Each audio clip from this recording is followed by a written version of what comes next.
How's everybody doing today? Me, I'm a little sad, to be honest. In fact, I'm actually very sad because my biggest inspiration in film criticism, unfortunately today, did pass away. On the east coast of the United States, there's a rental store called Family Video, and I was walking through there today, and I got a text. It was my friend informing me that Roger Ebert had passed away. Now, I don't normally like to make videos about people who have died and how I feel about them because I feel like in some way it might be inappropriate. In this case, I strongly disagree because Roger Ebert is one of the biggest reasons that I'm talking to you right now. And I don't want to make this video sad. I want to make it a tribute to the many great things that Roger Ebert has done in the realm of film criticism to inspire myself and countless others. And I want to tell you a little bit about my story so you can get an idea of why this day really actually hit me a lot harder than I thought it would. If you guys have followed me for a while, you know that my parents raised me on great films. They showed me Star Wars and The Princess Bride and Back to the Future, and films that really inspired me a lot as a kid, and it got me into movies in the sense that I really enjoyed them. But it wasn't until I was about 14 years old that I started to see movies as an art form. I started to recognize that there were people behind the camera, that there were screenwriters and gaffers and directors and light technicians and, production designers and things like that. I had never actually thought of that in the past. I always just viewed movies as it's a movie. But when I was 14 years old, I saw a film called Signs, and this film really inspired me, and it made me want to explore the realm of directing, and it made me interested in movies as an art form.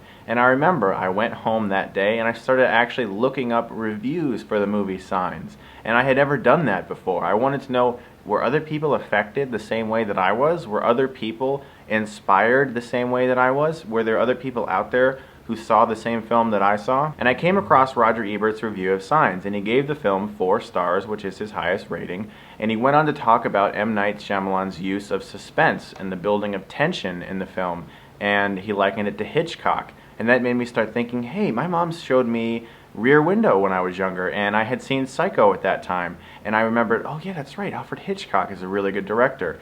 And through Ebert, and through that film that I saw, I really started to gain a major appreciation for film, and I'll never, ever, ever forget that. And that's one of the biggest reasons why I wanted to make a video to express my love for that man and what he did for film criticism and for me, and just honestly, I don't even want to say the words film criticism anymore. That man made me appreciate movies more.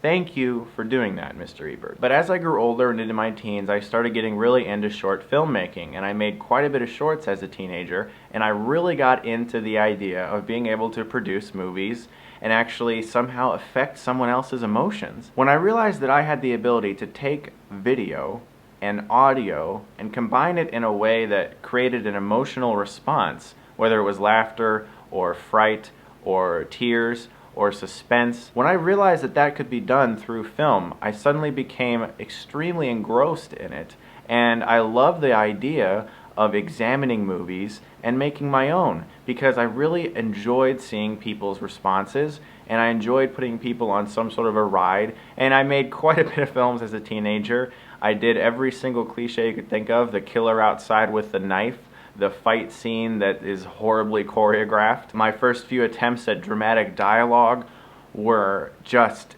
insanely awful, and when I watch them nowadays, I cry with laughter. They're just amazing from that standpoint. They're hilarious, but they're awful. But through Roger Ebert's reviews that I continue to read, I grew an appreciation for a film that I had never had before. Another thing that Roger Ebert did for me was he told me it was okay to not like a movie that maybe everyone else likes. Despite the fact that I personally strongly disagree with his 2-star review of Die Hard, I read his review and I can understand where he was coming from. But what that told me was, you don't have to like every humongous classic film. You don't have to say, oh yes, this movie in particular, yes, that's a great film because a whole bunch of other people said it was good.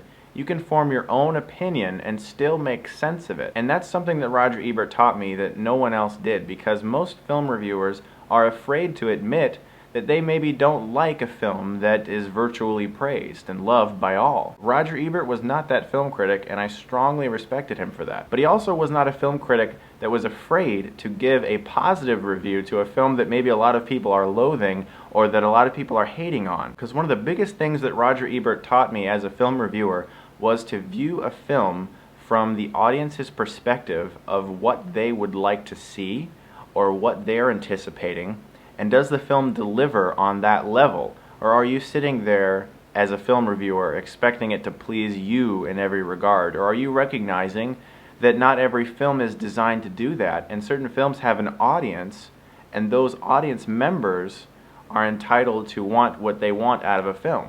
To this day, that's why I do go into certain film genres knowing that this probably isn't going to be for me, but I can at least respect those who appreciate it because it was made more for that demographic or that age group. It doesn't mean that I'm going to go into the Smurfs 2 later this year saying, oh, it's just for kids, it was fine, because I saw the Smurfs 1 and I hate that movie. I recognize though that kids under 5 will probably really enjoy it, and I remember I even said that in my review. As I grew up, I started to watch Roger Ebert's TV show, and at that time it was with Richard Roper, and I watched his reviews and them going back and forth, and that gave me the idea of a debate with a critic, of someone who maybe I disagree with this person. I can actually discuss film with someone, getting to know their opinion without putting them down or being condescending towards that individual. And I'll never forget, there were times when I was growing up that I would go to the Blockbuster or the Hollywood Video, 2 store chains that aren't around anymore. Sadly, I miss those stores. And I would look specifically on the VHS tapes. Yes, the VHS tapes. Does it say 2 thumbs up on there? Does it say that Roger Ebert or Richard Roper or Gene Siskel liked this movie? They did? Okay, you know what? I'm gonna watch it. I don't know what this movie's about, but they liked it. I'm gonna watch it. That taught me to accept that other films that I may not be interested in were good. You know, I might not on my own just choose to watch a certain film, but because he recommended it and because I trusted his opinion, I decided to watch many different genres of film. Foreign language, subtitled, whatever, everything. I wanted to see what it was all about. And through him I learned to appreciate all different types of film and not just action or comedy or cartoons. You know, I learned that other films were really good and had something to offer, and I have them to thank for that. Eventually he released on his website links to all of the former episodes with him and Gene Siskel, and I started to watch those.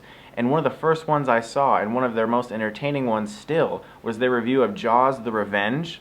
It is absolutely hilarious, and it was one of the first times I ever saw a rant review. And if you guys don't know, those are some of the things that I enjoy doing the most. That's kind of become my specialty or staple, is that I do serious rants, because the first 2 reviews that got me noticed in any way on YouTube were for The Last Airbender and Dragon Ball Evolution.